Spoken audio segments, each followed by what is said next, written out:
আমরা তিস্তা নদীর ঠিক মাঝখানে দাঁড়িয়েছি, 1 ফিট পানি নাই। তিস্তা পুরা মরুভূমি ধুলি কণায় ভর্তি হয়ে গেছে।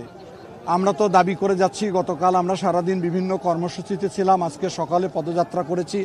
এখন আমরা তিস্তা পানিতে নেমে বিশ্ববাসীকে দেখিয়ে দিতে চাই আসলে তিস্তায় কোনো পানি নাই। আমরা তিস্তার পানির ন্যায্য হিস্সা চাই। আমরা বারবার একটা কথা উচ্চারণ করি, আন্তর্জাতিক নদী আইনে আমাদের যতটুকু হিস্সা ততটুকু পানি দেয়া হোক আমাদেরকে। এই তিস্তা একসময় এই এলাকার মানুষের ভাগ্য পরিবর্তন করেছে, সমৃদ্ধ এলাকা হিসেবে পরিগণিত ছিল, সেটি এখন মরুভূমিতে পরিণত হয়েছে। মানুষ ছিন্নমূল হয়েছে, মানুষ ভিক্ষুকে পরিণত হয়েছে।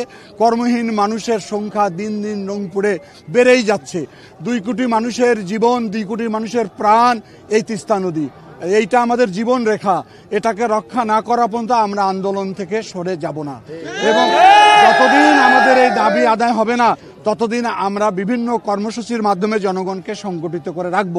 এটাও আপনারা লক্ষ্য করেছেন যে গতকাল থেকে 11টি স্থানে লক্ষ লক্ষ মানুষ দিন এবং রাত্রে তিস্তার চরে অবস্থান করেছে।